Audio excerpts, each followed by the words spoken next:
Collin, are you feeling dialed in this morning? Kat, it's me. I'm always dialed in, and it's my duty to make sure you all are just as fired up. The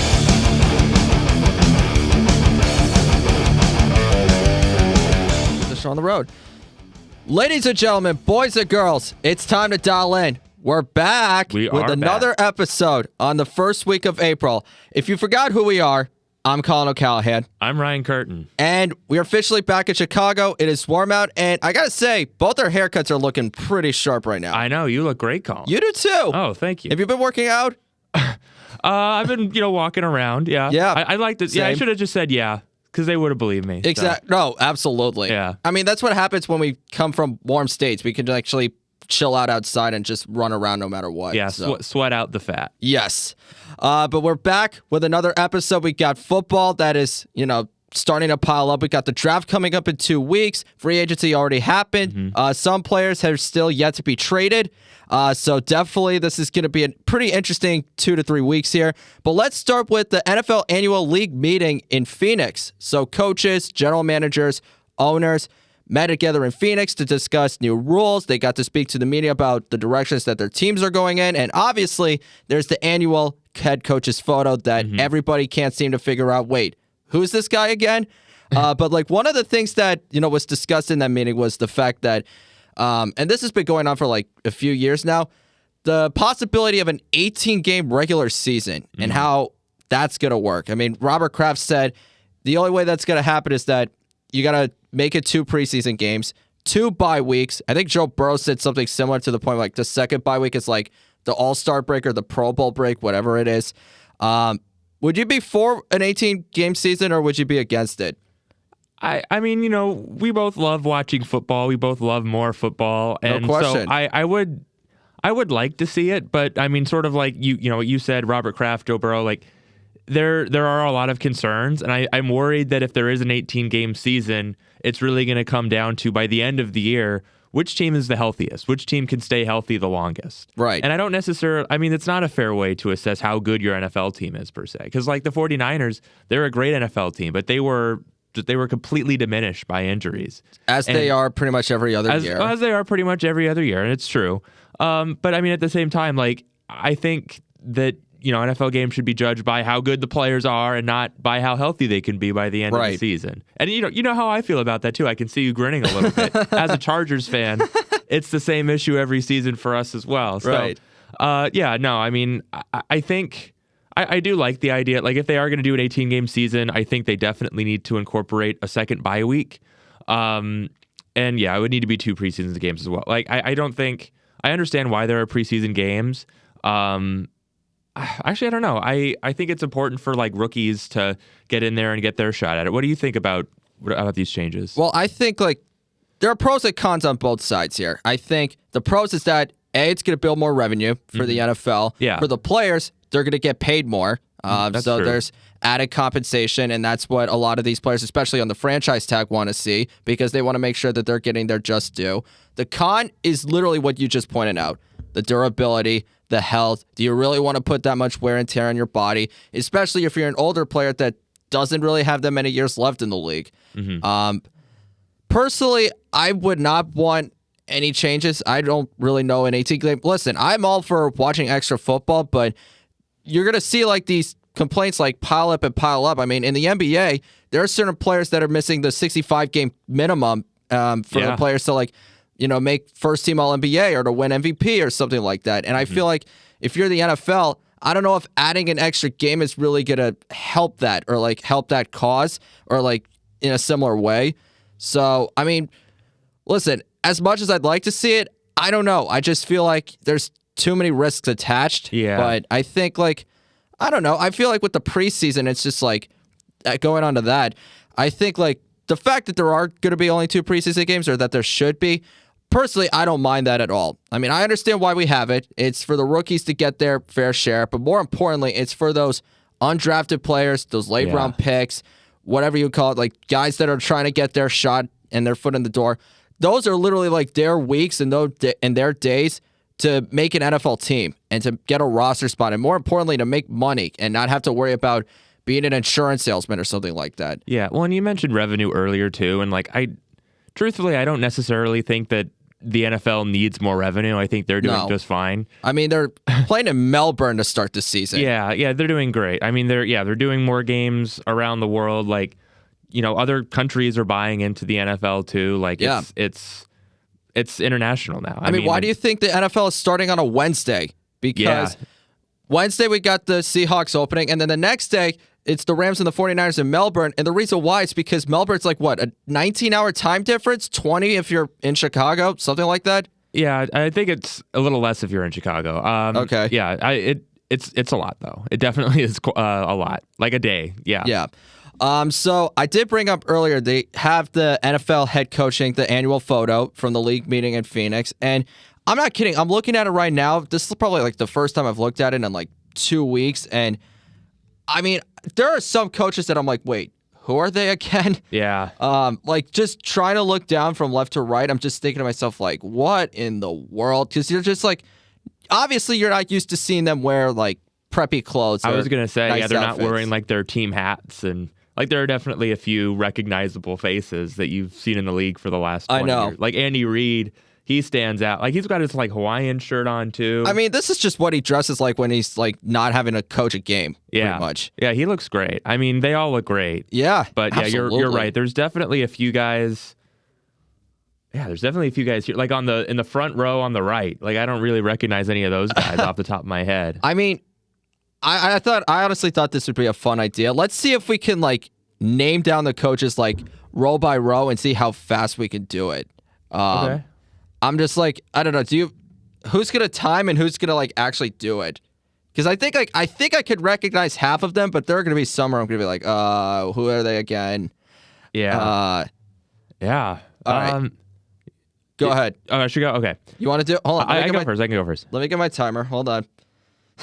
I'm sure the audience is loving this dead air here. I know. This is gonna be so fun. Mm-hmm. All right, go. Okay, front row, Aaron Glenn. Oh my gosh, who are these two guys? That's Jesse Mentor. I know. Okay, that's Jesse Mentor. I was gonna say. Yeah, I should know who that is. I don't know who that is next to him. Mike Vrabel, Sean Payton, Mike McDonald, John Harbaugh, Jim Harbaugh, Matt LaFleur. Who is that? I don't know who that is. I don't know who that guy is. Yeah, I don't know like any of these guys in the front row on the right. I'll just move to the back row because I'm trying to be quick here. Yeah. Liam Cohen. I'm blanking on his name. Mike McCarthy. I'm blanking on his name too. Oh my gosh. The Panthers coach. What's his name? Dave Canales. Yeah, Dave Canales.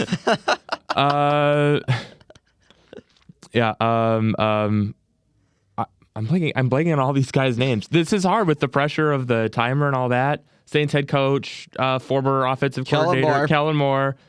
Man, the pressure is really getting to me here, man. Again, I can picture all of these guys, but for whatever reason, I'm like not. Oh my gosh, getting their names. Raheem Morris. Raheem Morris isn't a head coach. Oh shoot, you're right. Yeah, I don't know. Pass. All right, you want to end it there?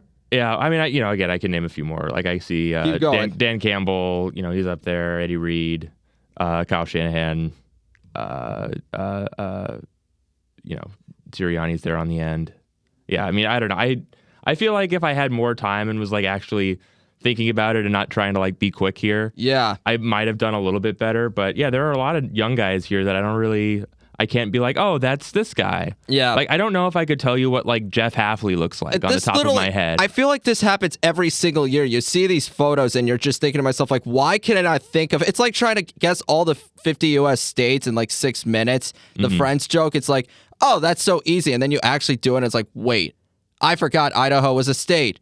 Yeah. So, and where's Ben Johnson? Is he Ben Johnson? On the front? I think he's on the bottom right. Okay, that's what I thought. Yeah, I was like, I was looking for him, couldn't find him. He looks unrecognizable. I know. So do a lot of these coaches. Yeah. But all right, let's see if I can. Do this. You can. So I don't know if we need to, but let's see how you do. Okay. Ready? I'm gonna start from the top left this time. Okay. Go. Liam Cohen, Mike McCarthy, Dave Canales, Kellen Moore, D'Amico Ryans, Shane Steichen, Kevin O'Connell, Todd Bowles, Dan Campbell, Brian Schottenheimer, Zach Taylor, Andy Reid, Kyle Shanahan, Robert Saleh, Dan Quinn, Nick Sirianni, Clint Kubiak, Ben Johnson, Kevin Stefanski, Joe Brady, Mike LaFleur, Matt LaFleur, Jim Harbaugh, John Harbaugh, Mike McDonald, Sean Payton, Mike Vrabel, Jeff Hafley, Jesse Minter, and Aaron Glenn. Wow. What was it? 29 seconds. Oh and my you were gosh. like, I don't know. I don't recognize any of these people. I swear to God, I literally was. This is the first time I looked at it in 2 weeks, so I was thinking to myself like, oh shoot. That's true. You did have time to study while I was doing it. Well, like looking at it, like when you were going, I was thinking to myself like, who's the guy on like the back, like at the top middle? I was like, oh wait, that's Todd Bowles. Like I forgot the Buccaneers didn't fire him. So yeah. I don't know. I just thought that would have been a funny idea, but there was one thing that I did want to bring up. So Hard Knocks has already been announced, not just for this year, for the upcoming year. So the Seattle Seahawks, the defending champs, 2026, and then the next year, 2027, the New England Patriots. Wow. First time the Patriots and the Seahawks are going to be on Hard Knocks ever. And honestly, it's the first time that I think we've had definitely it's not the first time since like the defending champs have been on here. The Ravens did that in 2001, the very first one. But I've never seen it where back-to-back years you had like two teams like representing both conferences in the Super Bowl. Well, it also seems pretty rare too that they announce the one that's 2 years out this early, right? I mean, has that happened before? No. And I think the reason why is because like when Hard Knocks or HBO, whoever does it, when they reach out to these teams, it's pretty much just like the teams are pretty much responding like, oh, we'll do it next year. We'll just kick the can down the road, see what happens. Now it's like making sure that no, we don't want to like wait around anymore. We don't have to like wait till the last minute to schedule a team or to like have a team feature the show. We want to get it done right away so that we don't have to worry about this when that time actually comes to start production or whatever. So I'm personally excited for both of them. I think with the Seahawks, it's like, when the Ravens did it in 2001, you knew that it was, the first time where you got to really see these players like be them true selves, and like you don't really have to see them as professional athletes, but just human beings, just like you and me. Tony Siragusa having a baby, Shannon Sharp, stealing his truck, during the training camp practice. But you also see like a lot of the tough moments along the way, like, the final cuts and, the preseason games and certain players, getting, not ended up making the team, before the second preseason game or something like that. So I think with the Seahawks, it's just going to be interesting to see like how they're going to approach this practice and this training camp and this upcoming season, because if they don't give it that same level of dedication and preparation and commitment that they did when they did win the title, then the whole world is going to see it. Yeah. And I think with the Patriots, who knows where they're going to be by the time they're on Hard Knocks. Hopefully in a good spot, especially just after the year that they've had. But it's the first time I actually get to see my team on HBO Max, so I can't wait for it. Yeah, no, it'll be interesting for both of these seasons both of the seasons of the show. Because, I mean, the Seahawks, and we sort of talked about this in our last free agency episode, that the Seahawks lost a few pretty big pieces. Yes. On offense, they lost Kenny Walker, and then on defense, they lost a few guys as well. And, they've certainly taken a step back, but, I mean, this is still a really good football team. I still have a lot of faith in them this year, and it's going to be interesting to see, how they navigate with, this different team without some of those key pieces that helped them win the Super Bowl. And correct me if I'm wrong, 2027, is that a contract year for Drake May? Or one more year I after? think it might be, yes. Yeah, I think that's going to be interesting to follow. What pieces they get around him. He'll get paid, don't worry. No, I know. I know he's going to get paid, but like what pieces they're going to use to build around him, because they're obviously not going to have as much liberty to splurge in free agency, right? If they are paying Drake May a bag, which I'm sure they will. Exactly. So I mean, both of these are set up to be really interesting seasons of the show. I'm excited to see what they come up with. Yeah. Well, there was one more thing that, that was talked about at the annual league meeting. Well, it wasn't really talked about, but it was kind of prohibited from being discussed. And that, unfortunately, is the lockout with the NFL Refs Association. We might be getting replacement refs again. The first time this has happened since 2012. But one of the rules changes was that if they are used this season, they would allow the NFL officiating department in New York to correct clear and obvious misses that impact the game. This is not going to be fun. What does that mean? Clear and obvious misses? Like if someone commits pass interference and the refs decide not to throw the flag, then then New York could just be like, "What the heck are you thinking? Just make the call." Right. here's the thing. Replacement refs, when they did this in 2012, it was an absolute disaster. It was horrible. And the tipping point of that was in week 3, the Fail Mary game between the Packers and the Seahawks. That was literally when the lockout ended, or that was right after that game. That lockout ended because the NFL was like, this can't keep going any farther. Because here's the thing with the referees. When I worked at IMG or when I was helping out at my high school, like, these referees, these officials, it's a part-time gig. Like, they're not really making too much money, like, with those jobs per se anyway. But, like, with the full-time jobs, it's just a way to, like, make ends meet. And with the NFL, it's pretty much the same thing. Like, a lot of these guys are, like, insurance agents, or they run, athletic departments at certain high schools, or they're just, I know one of them was, like, a car battery salesman. So it's pretty much, like, it's not as different as it is, like, as a high school referee or a college referee. Like, they want their pay. They want their just due. And the NFL is pretty much saying, it's going to be a performance-based incentive, which is a huge slap in the face, honestly. Like, if you don't call a game well or you don't make a few calls correctly, like, it could dock your pay. Like, it's just, I don't agree with that. I feel like that's just lowballing them. Yeah, well, and the reason I also asked about, like, the clear and obvious misses is that's so subjective. Yeah. And I think it's something that could, like, really slow the game down as well. It's like, well, I think maybe it should have been this way instead of this way. And they're going to have to, like, go back and check that.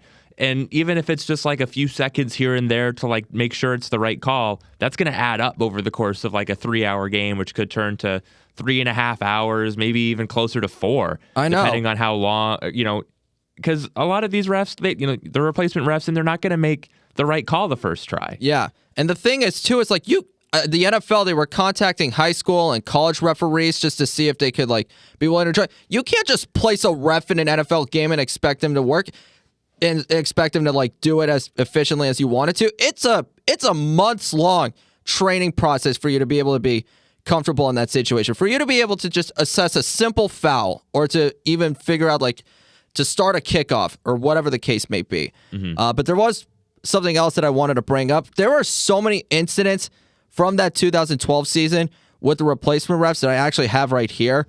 I'm going to try to sum them up as fast as possible, but let me just count the ways. So week 1, between the Seahawks and the Cardinals in the fourth quarter, the officials incorrectly awarded an extra timeout to Seattle when Doug Baldwin was injured on a play with only 46 seconds left.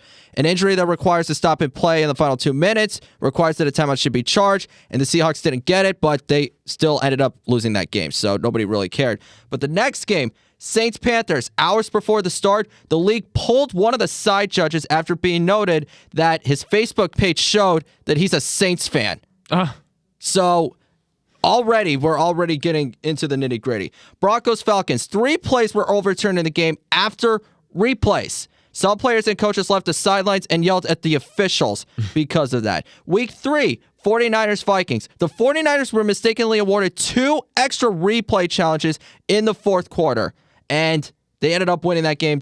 They ended up losing that game. I'm sorry. But then the Lions-Titans in overtime, Stephen Tulloch received a 15-yard penalty for a helmet-to-helmet hit. The catch was reviewed and correctly overturned and ruled an incomplete pass as the ball hit the ground. However, the officials erred when they enforced the penalty from the Detroit 44 instead of the Titans 44, effectively increasing the penalty from 15 to 27 yards. Bucs-Cowboys. Kevin Ogletree, a wide receiver for the Cowboys, slipped on an official's hat in the end zone while he was trying to catch a pass. The official tossed his hat well into the field of play after another receiver went out of bounds in the end zone. Nice. Steelers-Raider. No penalty was called when a safety, Ryan Mundy, for a helmet-to-helmet hit on wide receiver Darius Hayward-Bay. He ended up getting knocked unconscious by the head, got carted off the field, and spent the night in the hospital with a concussion. Patriots-Ravens. Multiple penalties in the fourth quarter reviewed by some as questionable, and it went against the Ravens on subsequent plays. And on the final play, Justin Tucker hit a game-winning field goal that sailed over the right upright, but the kick ended up rolling good. And then last but not least was the Fail Mary itself. And the contentious nature of the replacement official's decision at the end is widely considered to have been the tipping point that finally led to an agreement being reached to end the lockout. I'm bringing this up because nobody wants to see this happen again 14 or 15 years later. I think that both sides have to come to a middle point at some point throughout this offseason. And the NFL definitely has to, step it up a little bit. But I think, like, there are some things that I feel like the Refs Association could say, well, we don't really need to press on for this certain issue that much longer. But there's got to be a compromise on both sides. But the incentive-based or the performance-based pay, that one, just take it out right away. Yeah, as fun as it would be to see another Hail Mary, though. For what team specifically? For anybody. I guess unless it's, against the Chargers. Oh, my gosh. I mean, if it were against I don't know. If it were against the Cowboys, I don't think anybody would feel too badly. Yeah. But I don't know. We'll see what happens, though. Mm-hmm. But anyways, we're going to move on to some headlines that circulated over the past week or two. Mm-hmm. Kirk Cousins has officially landed a gig with the Las Vegas Raiders. It's a 5-year, $172 million deal, but hold on. I'll explain. Yeah. So in reality, it's a 1-year, fully guaranteed $20 million deal that also contains a club option for 2 years at $80 million. So the Falcons will pay Cousins $8.7 million this season, the Raiders another $1.3 million, and Las Vegas also agreed to pay its new quarterback a fully guaranteed $10 million roster bonus on the third day of the 2027 new league year. So in short, if Cousins ends up panning out well this year, and the Raiders want to pick up that option, then, they pay the extended amount of money that he's owed. If not, they could just decline it, and everything else becomes void. But, nonetheless, this is the 11th straight year where his contract is fully guaranteed. Kirk Cousins' agent, if you're watching this, hit me up. Please give me a call, because I need to know how I can make that amount of money in a quick, fast, in a hurry. Yeah, no, wow. And I mean, obviously, up until last year, I think it was certainly worth it to pay Kirk Cousins, a decent amount of money, because he's a serviceable NFL quarterback. Obviously, he's not that mobile. He's very much a pocket passer. Right. Maybe a system quarterback, but I don't necessarily think that's the case. I think, he's he's very accurate. He's got a good arm. But yeah, at this point in his career, he's got a lot of injuries that have slowed him down. He's getting up there in age too. And we all know why the Raiders are bringing in Kirk Cousins. Yeah. It's not to be a starter for the next however many years. No, it's to be a bridge guy. Exactly. It's a bridge guy and also a mentor to, their rookie quarterback. Absolutely. Probably Fernando Mendoza. All indications indicate, yes, are pointing that way. Mm-hmm. So, I think the fact that they were able to get him for $20 million this year when they've gone all in free agency and don't have a ton left to spend, I think it's a pretty good move for the Raiders. And, the Falcons, they still have to pay the brunt of it. They're still paying him a lot of money. Yes. But yeah, I think, again, for the Raiders, it's a good signing, and they're getting him for a pretty good deal, too, considering how lengthy and big his contract was. Yeah, I think this is probably the best situation that he could have gotten, because at this point, I think all 32 teams across the league knows that he's not going to be a franchise quarterback. He's definitely not the long-term answer for the Raiders. I think we all know this. And I don't mind the fit, because that he could be a strong leader. He could be a great mentor to Fernando Mendoza. By all indications, it's probably going to be him.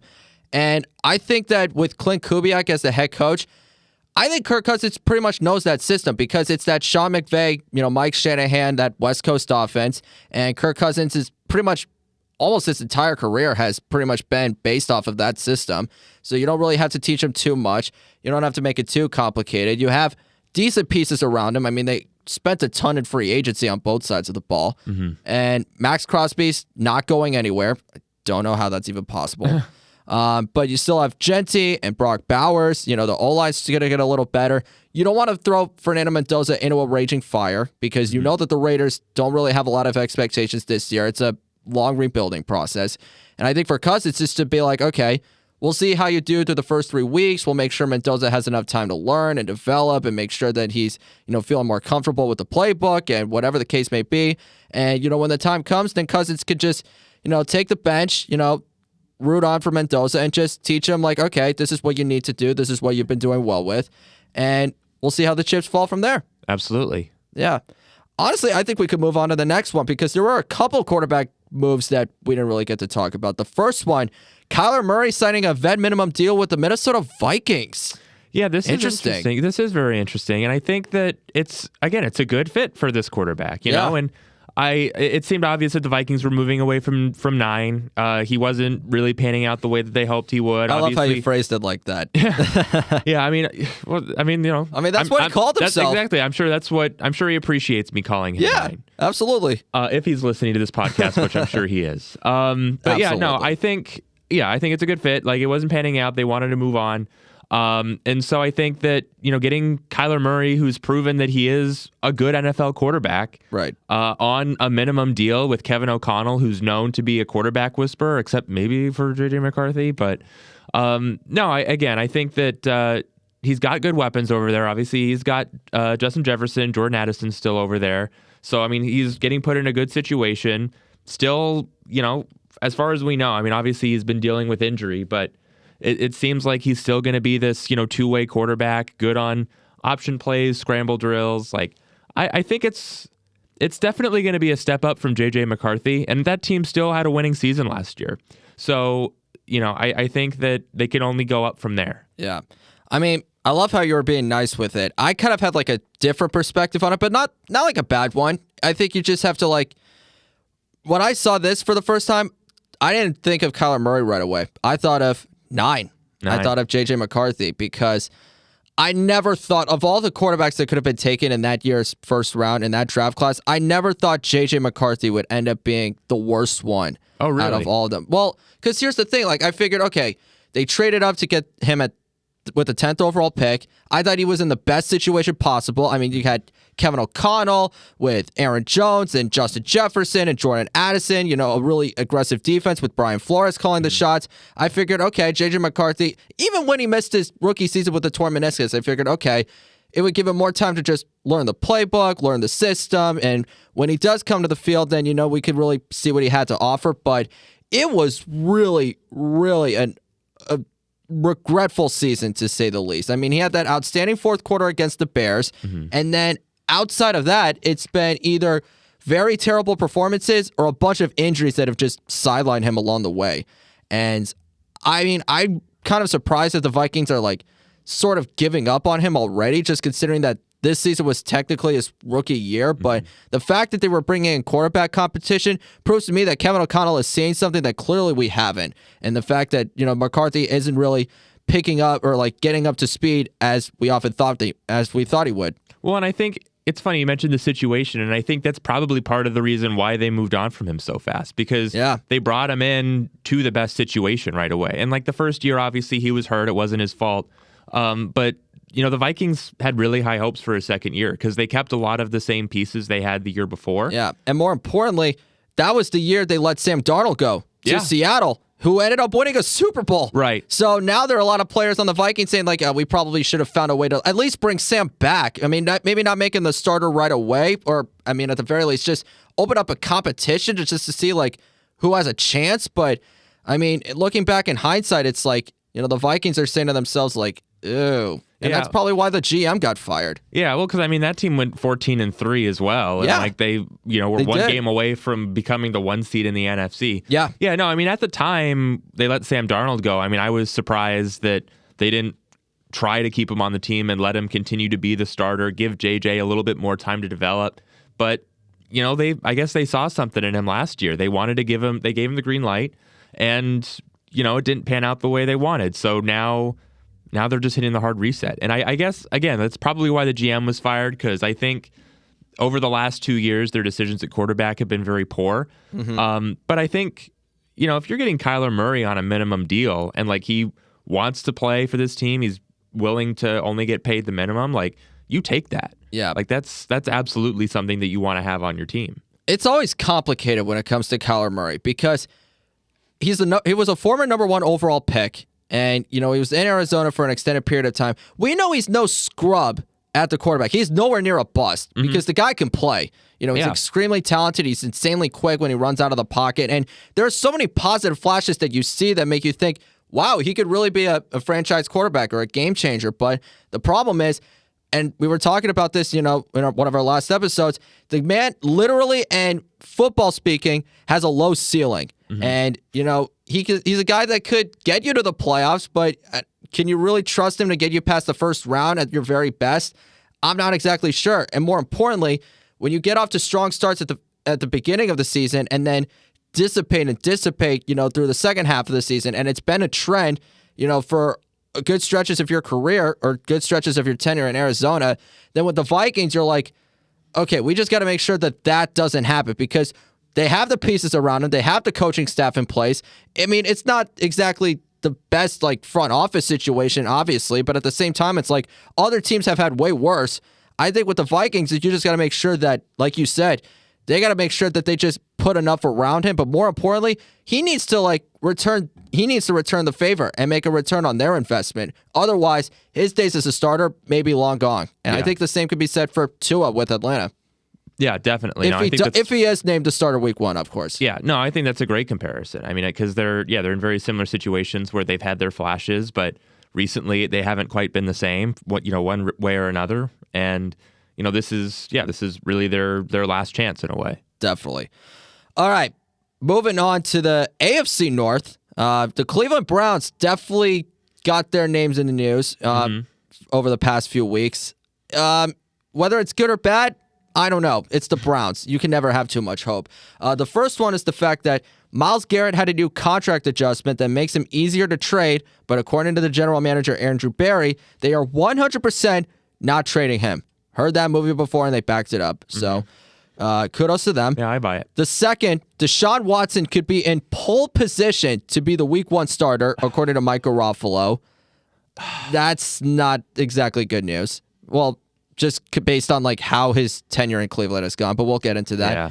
And then the one thing that I thought was really funny was, we probably should have brought this up to start the show, but apparently they made a proposal that would have allowed teams to trade draft picks up to 5 years in advance rather than the current 3, which, I mean, I don't necessarily hate. I mean, I'm not a general manager, so I wouldn't know too much about it, but I feel like, I don't know, I feel like it's not the worst proposal you could have brought up, right? Yeah. But, I don't know. When you see all of this, it's like I said, do you really even have any? You don't even really have hope, but you're also not really, downtrodden on them because you kind of know what you're going to get from this team. Yeah, well, it's weird. We were talking about the hard reset for the Vikings, moving on from JJ so fast to go with Kyler Murray. This team seems to be hitting the softest reset of all time.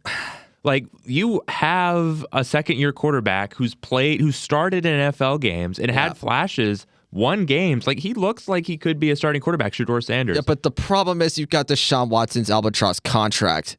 But I mean, so you're going to have to play him at some point. But it's just, you don't know how much longer you can take it.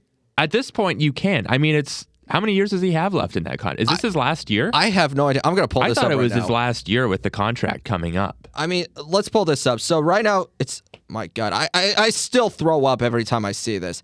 5-year, $230 million. My God. Okay, so he's getting he's getting paid close to $45 million next year. That's his cap hit. And then after that, pretty much every single year is void. So if they decide to decline an option or decide to cut him, then all those remaining years on his contract, boop, goodbye, get out. So long, sayonara. And I mean, they should, because there are issues with Deshaun Watson that go off the field, and we don't need to get into that, right? Because it's been discussed, and there's really even nothing to discuss. It's horrible. Yeah, exactly.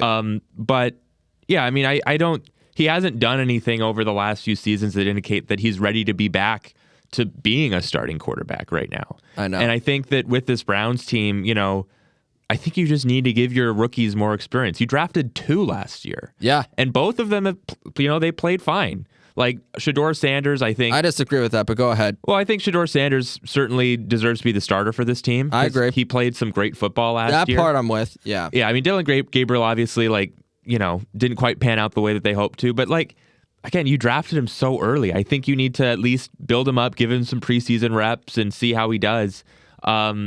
But Deshaun Watson is not the answer. I get this team is still trying to rebuild. That's why they did the rule change proposal. I guess because they want to be rebuilding for the next 5 years is their plan, which I guess makes sense given who they have and what they need, which is a lot. But at the same time, I don't know. I still feel like you need to build around somebody. And Myles Garrett, I don't think he's the guy that you rebuild around anymore. I think it needs to be one of these quarterbacks, and I think it needs to be Shedeur. Yeah. Do you think Shedeur Sanders is the next Tim Tebow? A guy who just Ooh. has an outstanding college career, and then in the NFL, he just doesn't have the illustrious career. I'm hoping that the latter part is not the case because I want to see Shedeur do well. Don't get me wrong.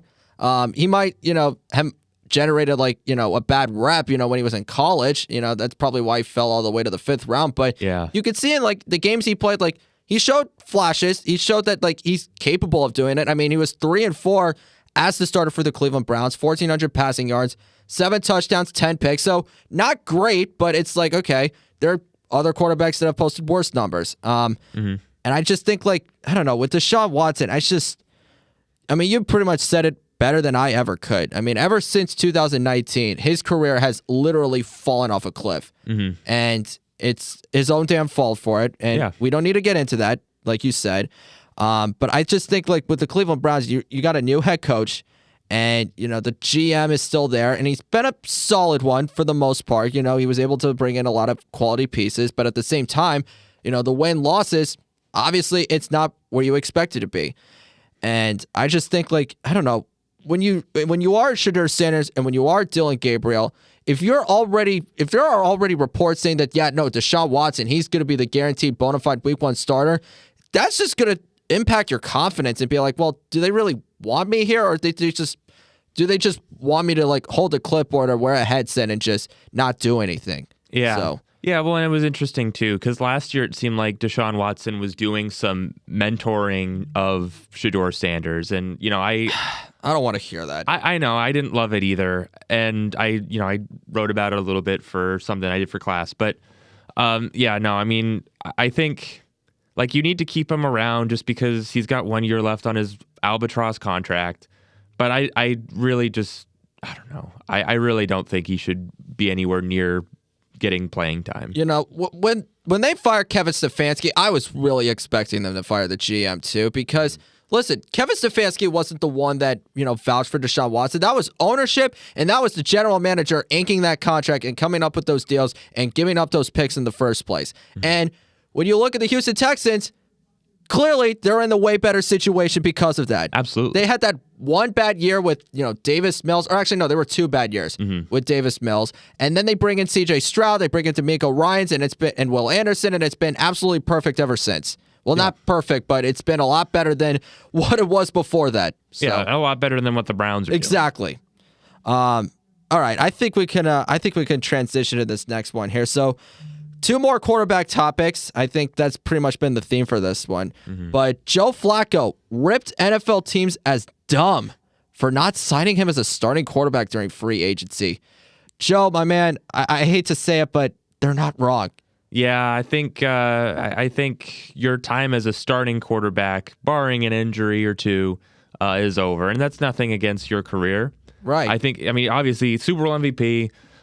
He's had a really strong career, had a bit of a resurgence for the Cleveland Browns a couple seasons ago. But yeah, no, I don't think he's a starting quarterback anymore. And I don't think teams I don't think they want him as a starting quarterback. I think teams that are going with aging veterans have their aging veterans already. And I think teams that, don't want that are going with younger quarterbacks. They have their younger quarterbacks. They want you as a backup to mentor those guys. Exactly.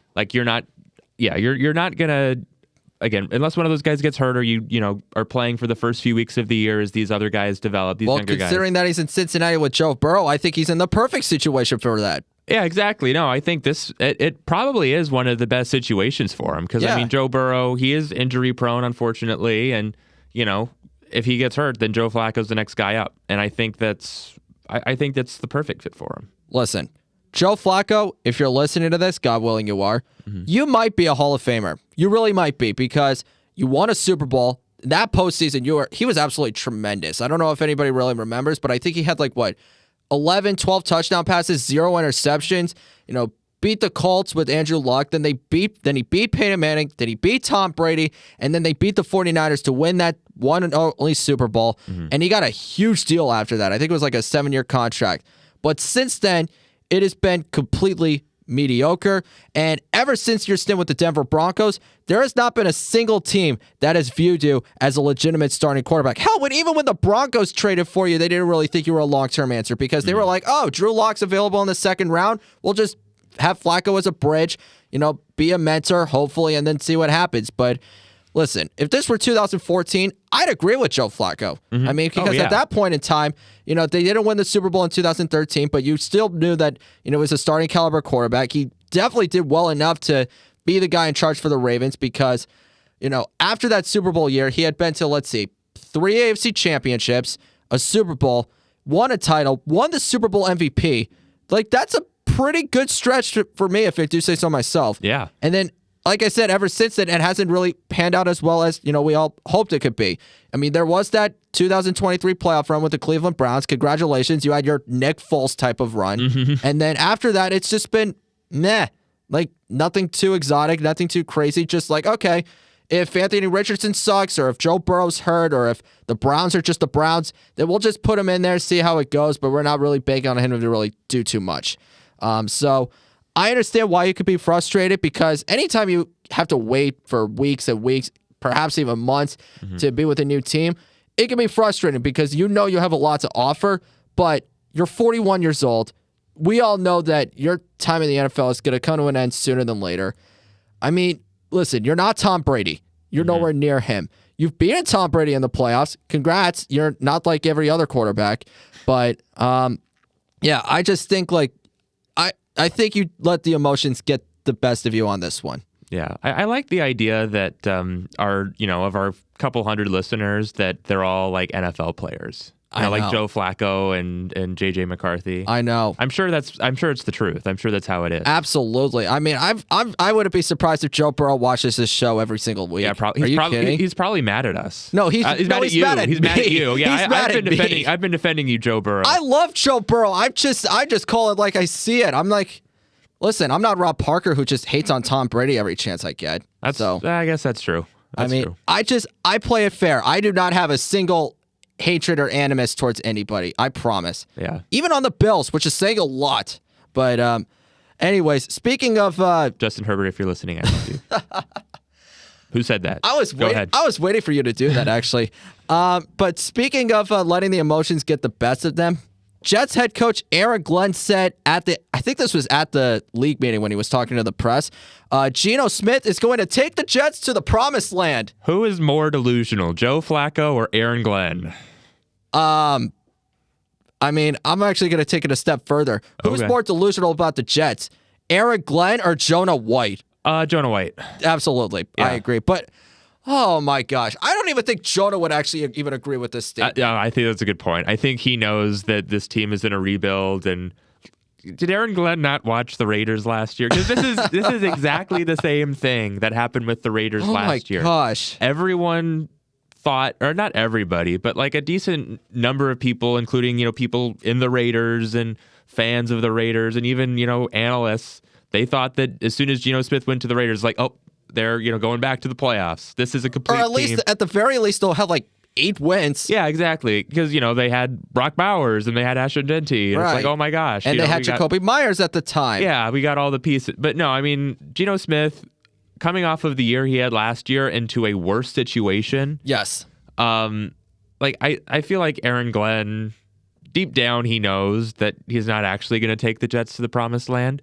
I mean, I can understand what he's trying to do. You're not going to say oh yeah, no, I don't know why we got Geno Smith. Yeah, he's not going to say my team sucks, you know, but they do suck. It's the Jets. It's the Jets, and it's Geno Smith, and they don't seem to be doing anything to get a better quarterback than Geno Smith. So, yeah, I don't know. I think that, again, I understand why he's doing it. He's building confidence in his team, and Geno Smith himself, but, truthfully, I think everyone knows that it's all for show. Yeah. I mean, I understand what Aaron Glenn was trying to say. He's saying hey, listen, people didn't think what he was going to do in 2022 with the Seattle Seahawks, after the Russell Wilson trade, him getting them back to the playoffs and him having the renaissance season that he had. He's right. Nobody could have seen that coming. I mean, hell, I was one of the biggest Geno supporters when that did happen, especially after week 1 when he beat Russell Wilson in Seattle on Monday Night Football, and it's been pretty good for Seattle since then. But after that, you brought up the Raiders trade. He reverted back to what he was when the Jets last had him as their starting quarterback. He was terrible. He made a lot of mistakes. He committed a lot of turnovers, and there was a reason why the Jets moved on from him after his rookie deal. And now he's a lot older and a little bit, well, actually, I'll say a lot more wiser because, just like I said, the kind of resurgence he had in Seattle. But outside of Breece Hall and Garrett Wilson, the Jets pretty much have nobody.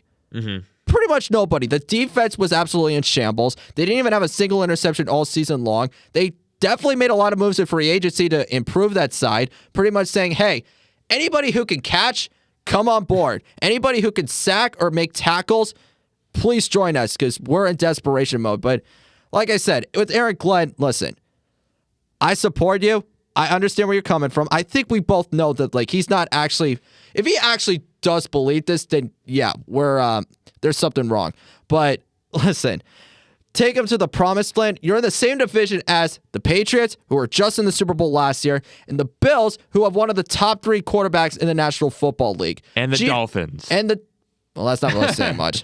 And the Dolphins. Yeah, you could probably say, hey, we might have a couple more wins than the Dolphins. Well, what the hell is that going to do? You call that progress? No, it's worse for them. That's like saying, we had a better record than the Patriots when they were trash with Mayo and Belichick in his final. You're like, yeah, no, you're still freaking bad. Mm-hmm. So, you better back it up. We'll see what happens when week 1 rolls around. So, all right, final topic. The Jacksonville Jaguars will not be playing in Jacksonville in 2027, and the reason why is because they're getting a new stadium. It's getting completely refurbished. Apparently, it's going to be some sort of palace, if I do say so myself, or at least according to them. It's going to be like a huge upgrade. But the Jaguars, for that season, they're moving to Orlando, and they're going to be playing in Camping World Stadium, which has been hosted for previous Pro Bowls and College Bowls. I don't think that's where the Pop-Tart Bowl was, I might be confusing it with something else. I thought the Pop-Tart Bowl, was that in Miami? No, it wasn't Miami. I don't know. We'll figure it out. Yeah. But, it's not, listen, for the Jaguars. It is Camping World Stadium. You're right. Okay. Wow. That was the first time that's ever happened. But I will say this. I think, for Jacksonville, it's not the worst thing in the world because, as someone who lives 2 hours away from Orlando, it's a lot further of a drive from Sarasota to Jacksonville than it is from Orlando to that city. I think it's only maybe 2 hours, 2.5 hours at the worst with traffic. So, but how does that name sound? The Orlando Jaguars. Yeah, not quite the same ring to it. No. And I mean, it's not like they're moving there permanently. So, I mean, it's not, they don't need to change the name and they're still going to be the Jacksonville Jaguars when they go back in 2028. But I mean, it's honestly for a temporary stadium, they got a pretty good deal out of it because a lot of teams aren't so lucky with their temporary stadiums in NFL and in other sports. I can't wait to just see what that new stadium looks like. But I will say this. When I saw that this got announced, the first thing I thought was, I'm surprised that they didn't announce that they were going to be playing in London the entire season. Because that would have been great. I mean, that's pretty much their second home because they play there every single year. So, and they'd have a crazy home field advantage if they played in London too. They really do. Mm-hmm. The thing, though, is would you really want the Titans or the Colts or the Texans to play or any team really that has the Jaguars on their schedule? Say that they have an international game in London, but they also have one in Germany or in wherever it might be held, Spain, Australia, Mexico, if that comes back. Would you really want a team playing 2 international games a year? That might have been the only downside to it. Yeah, no, it's true. And if the Jaguars were playing in London for the full year, but I mean, it would be an interesting. I think it'd be cool for sure. It'd be cool, but then it goes back to what we were talking about at the beginning with fatigue and injuries and getting worn down and the odds of that happening go up. So I mean, again, if it's 2, then that could be interesting. To have a team do a 2-game road stand in London and Berlin or something like that. Wow, I think that would be. I don't know. It could be interesting. Yeah. I agree. All right, everyone. Well, that just about wraps it up. Thank you all so much for watching. Make sure you like and subscribe for additional content. And like I said, the draft isn't so long away, which means we are going to be doing a mock draft pretty soon. I got to get ready. I do too, because I have not really prepared too much for that point. But I know who I'm putting at number 1. So I know it's going to be the Ohio State linebacker. We all know. Yep. But we'll see you next time. Enjoy the rest of your weekend and see ya. Love y'all. Care. All right. That goes again.